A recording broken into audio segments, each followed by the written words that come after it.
Cerita 1, Firasat di Jalan Raya. Aku belum pernah mengalami kelumpuhan tidur sebelum hari itu, tetapi aku selalu terbuka terhadap fenomena paranormal, karena sepanjang hidupku aku pernah mengalami hal-hal yang tidak bisa dijelaskan.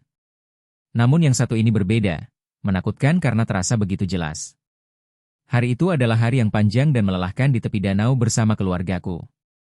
Kami menikmati air, tawa, dan sinar matahari sampai matahari mulai turun ke balik cakrawala. Saat langit berubah menjadi oranye hangat, kami memutuskan untuk berkemas dan pulang. Anehnya, kami terbagi ke dalam 2 kendaraan. Ayahku dan adik-adikku, Eden dan Noah, naik van kerjanya, sementara ibuku dan aku naik SUV keluarga. Jalan raya membentang di depan kami saat matahari semakin rendah. Sinarnya menciptakan bayangan panjang di atas jalan. Dengungan ban yang berirama dan musik samar yang diputar di mobil menciptakan suasana yang menenangkan.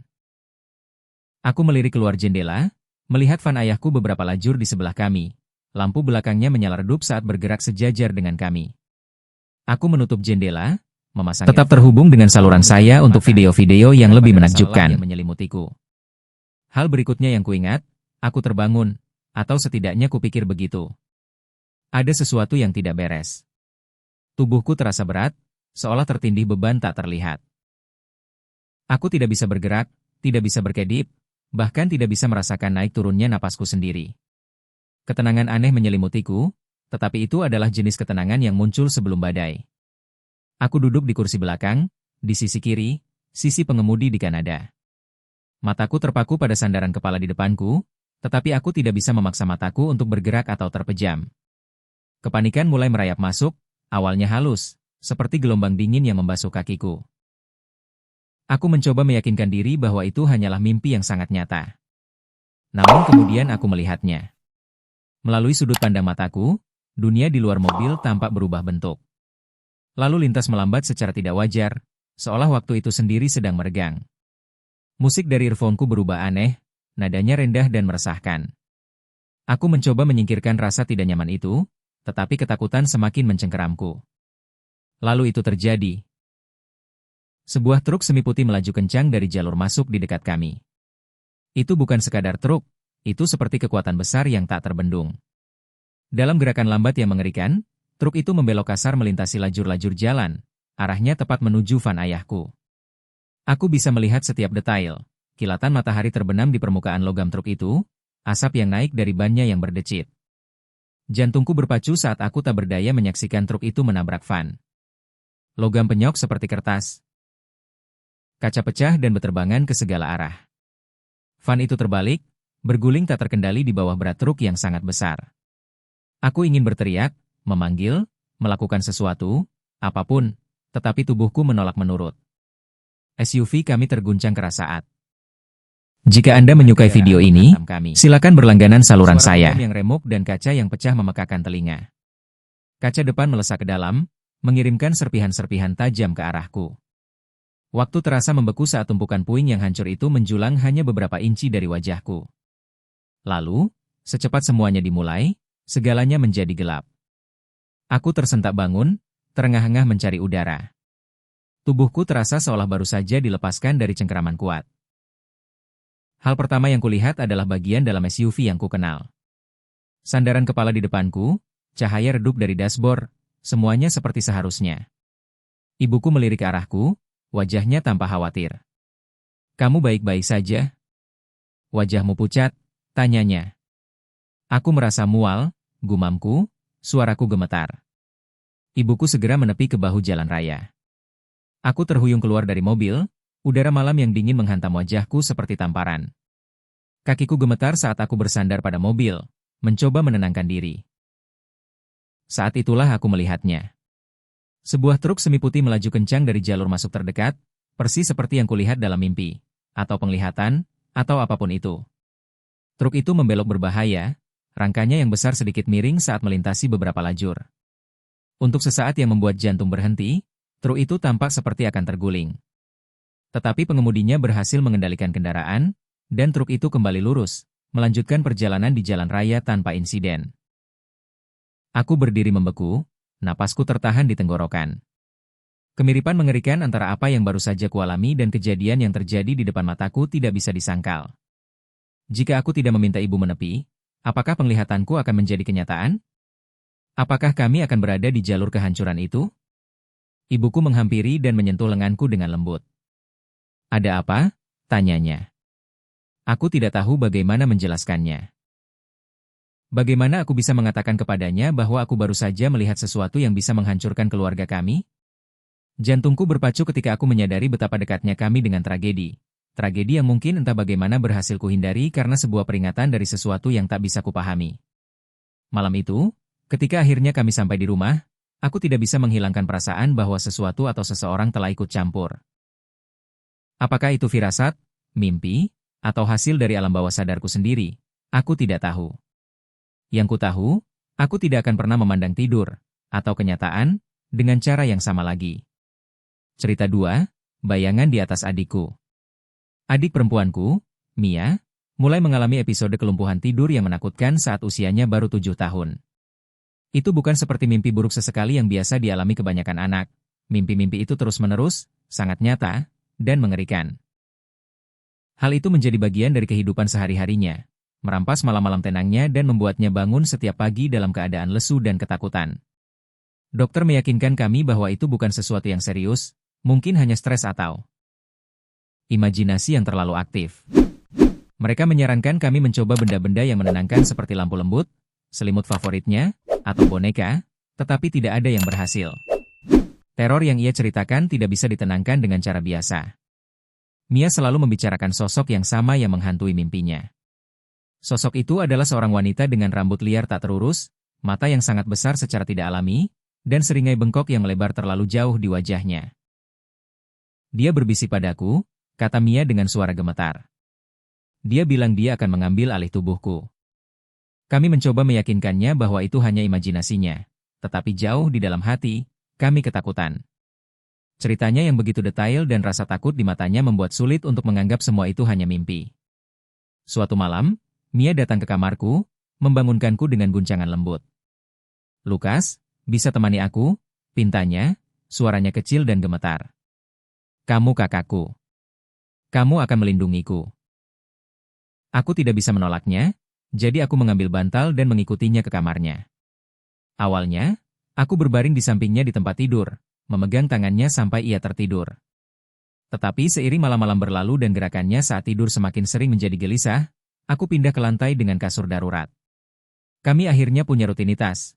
Aku membacakannya cerita sampai matanya perlahan terpejam, lalu aku berbaring di lantai untuk berjaga.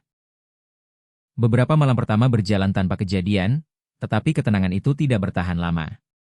Pada suatu malam tertentu, Mia terbangun sambil berteriak. Matanya terbuka lebar, tetapi tatapannya kosong, seolah ia terperangkap di dunia lain. Ia mengayunkan tangannya liar sambil berteriak, "Pergi! Pergi!" Aku melompat bangun dan mencoba menenangkannya, tetapi sebelum aku bisa mencapainya, ia mengayunkan tangan dan memukul tepat ke dadaku. Kekuatan pukulannya mengejutkan untuk anak sekecil itu. Aku memanggil namanya berulang kali, dan akhirnya ia berkedip lalu tersadar. Ia langsung menangis, meminta maaf berkali-kali. "Aku tidak sengaja," isaknya. "Aku tidak bisa mengendalikannya." Malam berikutnya lebih buruk. Mia baru saja tertidur ketika selimutnya terlempar dari tempat tidur seolah ditarik oleh tangan tak terlihat. Ia langsung duduk tegak dan kembali berteriak. Matanya yang terbuka lebar mengarah ke sudut kamar, terpaku pada sesuatu yang tidak bisa kulihat. "Dia di sana," jerit Mia sambil menunjuk ke arah bayangan. "Dia mencoba mendekatimu." Aku berlari ke sisinya, mengguncangnya agar terbangun. Ketika akhirnya ia sadar, ia mencengkeram bajuku, air matanya membasahi kainnya. Dengan suara gemetar, ia berbisik, "Dia merangkak ke arahmu. Dia mencoba masuk ke mulutmu."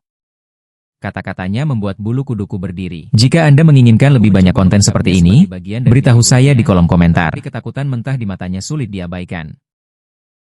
Selama berhari-hari, peringatannya menghantuiku. Lalu sesuatu terjadi yang mengguncangku sampai ke inti. Suatu pagi, saat sedang menyikat gigi, aku merasa ada sesuatu tersangkut di antara gigi depanku. Kupikir itu hanya sisa makanan, jadi aku menariknya keluar, dan membeku. Itu adalah kuku jari. Aku menatapnya tak percaya, Pikiranku berpacu mencari penjelasan logis. Apakah benda itu sudah ada di sana sejak awal? Apakah itu milikku? Atau entah bagaimana berasal dari sosok bayangan yang Mia ceritakan? Aku tidak tahu, tetapi memikirkannya saja membuat perutku mual. Sejak saat itu, semuanya berubah. Aku semakin bertekad menjaga Mia tetap aman. Setiap malam, aku berjaga lebih lama, mengawasinya saat ia tidur. Namun sewaspada apapun aku, mimpi buruknya tetap berlanjut. Suatu malam, Mia terbangun sambil berteriak lebih keras dari sebelumnya. Suaranya serak saat ia menunjuk ke dinding. Dia bukan cuma di sudut lagi. Dia ada di mana-mana. Aku mencoba menenangkannya, tetapi kali ini aku juga merasakan sesuatu. Udara di kamar terasa berat, padat oleh kehadiran yang meresahkan. Bayangan-bayangan tampak lebih gelap, lebih menekan. Rasanya seolah dinding-dinding mulai mendekat. Aku mengangkat Mia dan membawanya keluar dari kamar, lengan kecilnya melingkar erat di leherku. Kami menghabiskan sisa malam di ruang tamu dengan semua lampu menyala. Keesokan paginya, aku menghadap orang tuaku. Ada yang tidak beres di kamar itu, desakku. Kita harus melakukan sesuatu. Orang tuaku, meskipun skeptis, setuju untuk meminta rumah kami diberkati.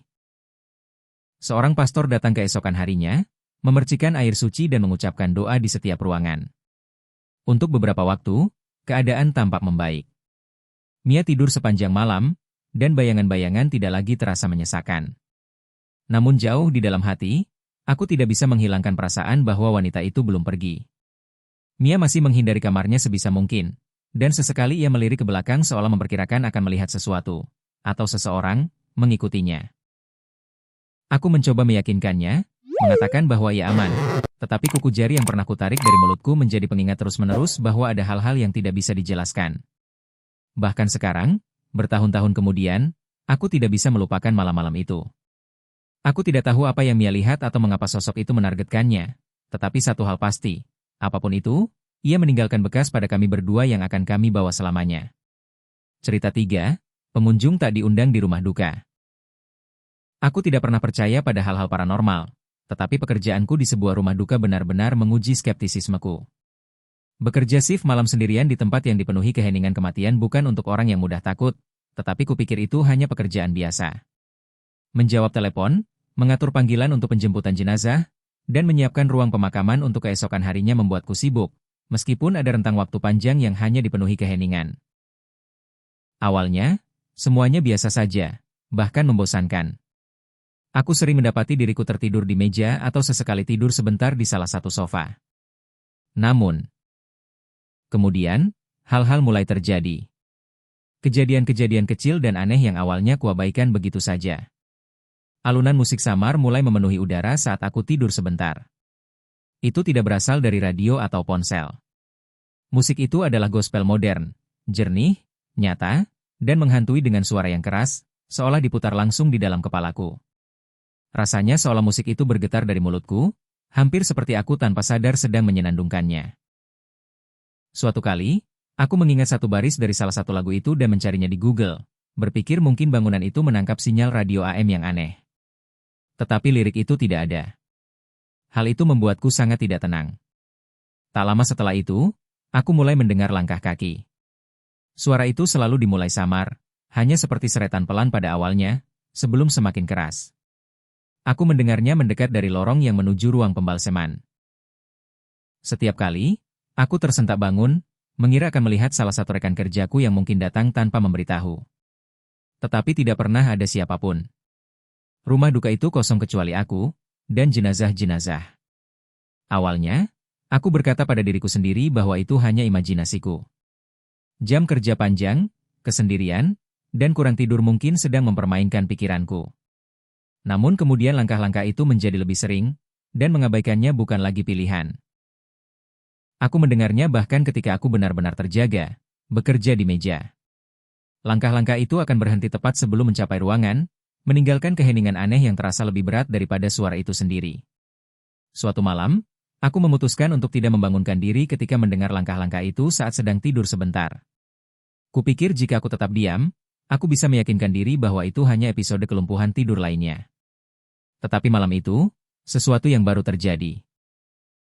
Saat aku berbaring di sana, tidak bisa bergerak, aku melihat seorang pria berjalan ke arahku. Wajahnya buram, seolah berpiksel, seperti wajah yang disensor di televisi.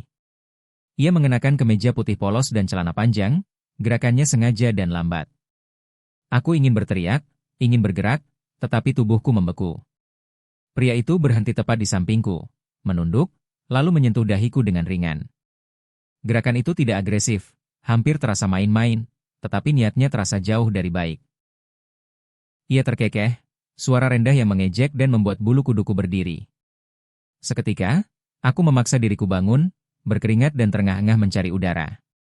Tentu saja, ruangan itu kosong. Tetapi aku tidak bisa menghilangkan perasaan bahwa aku baru saja dikunjungi oleh sesuatu atau seseorang. Kejadian-kejadian itu meningkat setelahnya. Pada malam lain, aku terbangun dan melihat seorang wanita berdiri di seberang ruangan. Ia mengenakan topeng badut karet, senyum yang terlukis di sana tampak ceria secara menjijikan. Di tangannya, ia memegang pistol, menggantung santai di sisi tubuhnya. Ia tidak bergerak atau berbicara, hanya berdiri di sana, menatap. Aku berkata pada diriku sendiri bahwa itu hanya pikiranku yang mempermainkanku, hasil dari kelumpuhan tidur. Tetapi rasa takutnya sangat nyata. Setelah memaksa diriku bangun, aku lega melihat ia menghilang, tetapi kenangan tatapannya yang kosong tetap tertinggal. Pertemuan yang paling mengganggu terjadi tidak lama kemudian. Jika Anda menyukai video ini, silakan berlangganan saluran saya. Aku sedang berbaring di sofa, lumpuh seperti biasanya, ketika seorang anak laki-laki kecil muncul. Ia mendekatiku dari belakang, kaki telanjangnya tidak menimbulkan suara. Wajahnya, seperti wajah pria sebelumnya, buram sampai tak bisa dikenali, tetapi aku bisa tahu bahwa ia masih kecil, mungkin 6 atau 7 tahun. Ia terkikik pelan, suaranya terdengar polos sekaligus jahat. Itu jenis tawa yang mungkin kau dengar di taman bermain, tetapi dalam kesunyian rumah duka, tawa itu terasa salah, benar-benar salah. Saat ia berdiri di atasku, aku merasakan ketakutan yang luar biasa, seolah sesuatu yang mengerikan akan terjadi. Anak itu memiringkan kepalanya, wajah buramnya hanya beberapa inci dari wajahku. Aku bisa merasakan berat kehadirannya menekan tubuhku, dan dadaku mengencang. Rasanya semakin sulit bernapas, dan untuk sesaat, kupikir kali ini aku tidak akan bisa bangun. Namun tekad yang kuat akhirnya memaksaku keluar dari kelumpuhan itu. Ketika aku membuka mata sepenuhnya, anak itu sudah tidak ada, tetapi rasa berat yang menyesakan di ruangan itu masih tertinggal. Setelah malam itu, aku mulai memperhatikan hal-hal aneh bahkan ketika aku terjaga. Benda-benda di rumah duka tampak berpindah tempat. Pintu-pintu yang yakin kututup ternyata terbuka sedikit. Suara bisikan samar mulai menyertai langkah-langkah kaki itu, meskipun aku tidak pernah bisa menangkap kata-katanya.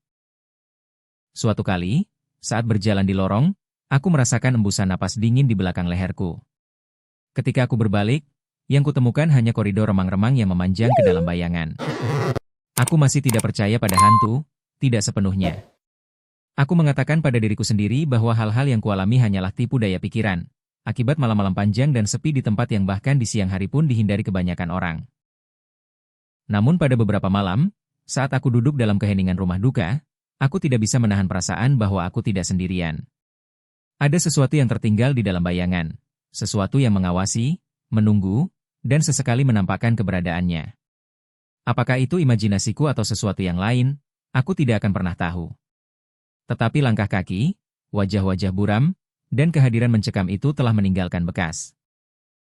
Bahkan sekarang, terkadang aku mendapati diriku melirik ke belakang, setengah mengira akan melihat anak laki-laki itu, wanita itu, atau pria berwajah buram itu, menungguku di lorong-lorong sunyi rumah duka.